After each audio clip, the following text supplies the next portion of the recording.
Mbote bandeko, mbote bisika nyonso bozwami, c'est avec une note vraiment triste. Nde toza kosala émission ya mokolo ya lelo, ndeko Jani Fay atiki biso.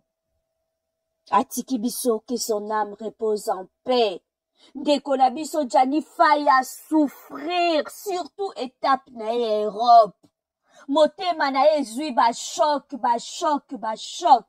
Motema na ye subir ba choc ya ndenge na ndenge jusqu'à ce que motema lâché, motema koki lisusu te. Oh, que ton âme repose en paix, Jani.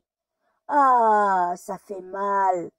Et ça la passe makasi Jani Fay, epesi pasi pe mawa Jani. Oh Nzambe, motema ya mwana mobali oyo e encaissé ebele par crise cardiaque ndeko akoki lisusu te akei, parce que motema na ye déjà trop de choc, trop de problèmes.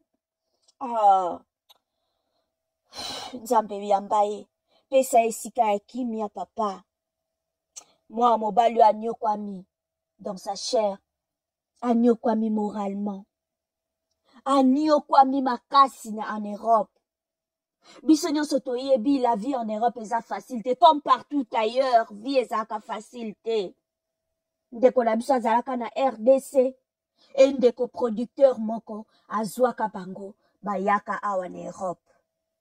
Bayaka nzela moko, Jani Fay, apo Firenze, vie na biso Shaba, bayaka pona basala moi quelques productions. Papa na biso Shaba après wana zongaka na ye Congo, mais Jani Fay na apo Firenze tellement bazalaki un peu plus jeune, bandimaki batikala ba continuer vie na bango awa en Europe. Batikalaki nde batikalaki. Boyebi kaka nde ezalaka mboka mopaya, il faut kende mwa kobwaka ngunda, ndeko pa abwakaka ngunda. Quelque temps après masolo pe bebaki ndenge kaka ezalaka po soki chance epesi ozwi mokanda, soki pete masolo ebebi okontinue kaka bundani ti okozwa mokanda. Aye kokutana na oye moka bandai ko présenter biso tango azoseka oloba pire petite sœur à la personne de la brune. Ba décider que non, comme te kuta na biso awa to continuer bolingo na biso lokola déjà banda Congo, ba continuer bolingo na bango na mboka mondele. La brune a komi na zemi ya mwana liboso, ba kangisi mwa kisangala, ba kangisi mwa 1 euro 2 euro 3 euro, ba lobito ke ko beli ba luka muta bele la mwana ndeka kezalaka. Moto pa bele la mwana, moto ango pa za na lipasa ya mboka ya France, abele la mwana pe bapesa mwana makambo. Na sima ya kopesa mwana makambo, mama pe abendi makambo. Bavandi. Toujours espérant que ye pa ko se retrouver kaka na sima wana, zemi ya mibale ye. Zemi pe ya mibale ye. Mama déjà zaki na makambo, donc mwana automatiquement pe azui mokanda. Kasi situation ya papa etina moi ya lelo, tindeko na biso Jani atiki mokili, situation na etikali kobongwana te administrativement. Ndeko na biso atikali kozwa mokanda te, ndeko na biso atikali kozwa eloko alukaki te. Oh, pema na kimia Jani Fay kende kopema na kimia. La brune, nini eleka na dossier na ubino entre yo na Jani? Pourquoi Jani azwa mokanda te? Pourquoi Jani a déclaré mwana oya mibale te? La brune, yondo yebi. Biso tozaka ba africain oh mama. Makamususu na mokili faut ko éviter yango. Qu'est-ce qui a fait que mwana liboso ba belelaka bozwaka makambo?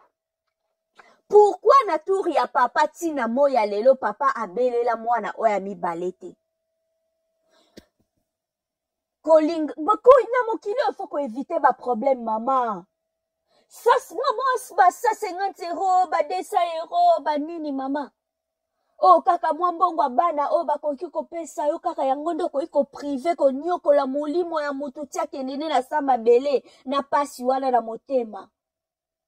La brune mobali aza parfait na mokili azate. ndenge moko pe mwasi ya parfaite na mokili azalaka te moto nyonso azalaka na bakalite azalaka pe na badefo na ye. Je ne pense pas que Gianni azalaki kaka mabe. Non. Yo pe de ton côté ozalaki pe kaka malamu te. Oyebaki bien ndenge bobandaki parcours na bino. Po oyebi comment la vie se passe ici en Europe. Tangu masolo ya liboso esimbaki. Yo po bendi eloko nzoto. Il fallait sunga papa ya bana na ona oya bana ya mwana ya mibale. Siko bana wana, lelo déjà oya liboso asa déjà na plus de 10 ans je crois. Lelo to lobby tangu bakokola. Bako comprendre peut-être bako yoka ba po ba vidéo na YouTube ezali ya ba histoire na bino betama. Pe oyo batu bako raconter ba yoka oyo eza na réseaux sociaux. Ba yoka oyo ba proche bako yebisa bango. Image nini bana na yo bako za nango po na yo. Ou est-ce que déjà pensant na likambuana? Pour un jour, bana bako apprendre vraie histoire. En tout cas, ça fait mal. Janifa ya kapota boka nguna lokola bat nyonso. Tangu makambo esimbaka te, akendaki pe komeka. Lokola bandeko mususu bapesaki ye ide oyebi kaka ekomaka ba ide ekomi koya de gauche à droite sala boye zongisa boye kotisa boye bayelaka ye ide akende ko déclarer comme quoi azala niama. Comme ça na sima mukanda ya bata baniama nde azwa mwa nde kaka makambo ezalaka. Mais malheureusement dossier yango tango bake ba déclarer masolo comme quoi azala niama esengaki mwa be examen mwa babakambo ebele ekomaki kote bakosala be examen.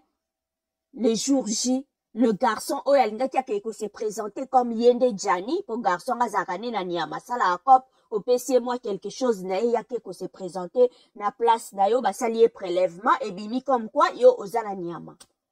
Tango basalaki yango e ndeko na biso e basalaki kutu tami kimelaki po dossier e betaki poto mundela timbelaki jewana. Et ndeko na biso Gianni dossier penze sa fonsaki lisusu makasi donc côté makamba mukanda et là penza complètement. Espoir na e etikalaki pa bana mais la brune atikali kopesi chance.